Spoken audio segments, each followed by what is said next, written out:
మేము ఒక్కసారి ఆలోచించండి. రూతు మోయాబుని విడిచింది. నువ్వు కూడా ఈ లోకాన్ని విడిచిపెట్టాలి, ఈ లోక స్నేహాలు విడిచిపెట్టాలి, పాపిష్టి స్థలాలు, పాపిష్టి బంధాలు విడిచిపెట్టాలి.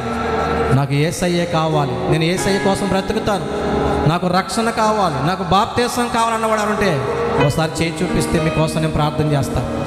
ఇక్కడ ఎవరైనా బాప్తీసం కోసం, అయ్యా నేను రక్షణ పొందలేదు, నాకు యేసు ప్రభు కావాలి, బాప్తీసం కావాలన్న వాళ్ళు ఎవరుంటే ఒక్కసారి చేయి చూపిస్తే మీకోసం నేను ప్రార్థన చేస్తాను. థ్యాంక్ యూ అమ్మ, థ్యాంక్ యూ తల్లి, దేవుడు మిమ్మల్ని దీవించిన గాక. అలాగే ఉంచండి చేయి, మీకోసం ప్రార్థన చేస్తాను. Thank you, thank you, thank you sister. దేవుడు మిమ్మల్ని దీవించిన గాక, దేవుడు మిమ్మల్ని దీవించిన గాక. మోయాబుని విడిచిన రూతు జీవితం మారిపోయినట్టు నీ జీవితం కూడా మారిపోద్ది బిడ్డ. తన రక్తంలో కడగబోతున్నాడు. ఏముంది లోకంలో? అల్పకాల పాప భోగాలే కదా, అల్పకాల సుఖాలే కదా, పాపిష్టి బంధాలే, పాపిష్టి అలవాట్లే కదా. ఇవి కావాలి, యేసయ్య కావాలా? నాకు యేసయ్యే కావాలి, రక్షణ కావాలంటే చేసి చూపించి బిడ్డ. మనసారా నేను దీవిస్తాను, మనసారా ప్రార్థన చేస్తాను. Very good, very good. 3, 4, 5 దేవునికి స్తోత్రం. 6, 6, చివర 7 బిడా. మిమ్మల్ని బట్టి సభ సక్సెస్, మిమ్మల్ని బట్టి సభ సక్సెస్ అవుతుంది.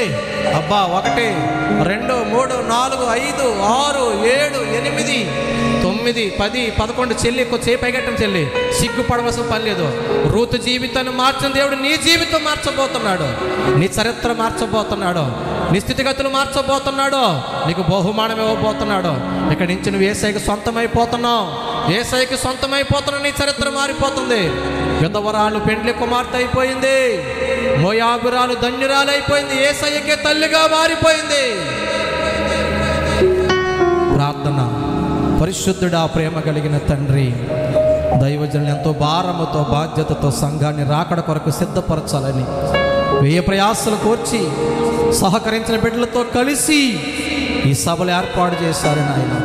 ఈ సభల ద్వారా సంఘానికి క్షేమాభివృద్ధి దయచేయండి అయ్యా. నలిగిన కుటుంబాన్ని బలపరచండి, కృంగిన వారిని లేవనెత్తండి, మారా జీవితాలు మధురముగా మార్చండి, ఒంటరి అయిపోయిన వారిని 1000 మందిగా మార్చండి. యేసయ్యా, గుండె చెదిరిన వారిని బాగు చేయండి, కన్నీటిని నాట్యంగా మార్చండి, దుఃఖాన్ని సంతోషంగా మార్చండి. అయ్యా, ఎంతమంది బిడ్డలైతే ఇదిగో నాయన రక్షణకు సిద్ధపడ్డారు, అయ్యా ఈ 9 మందిని కూడా యేసు నామములో ఈ రాత్రి రక్తములో కడగేయండి నాయన.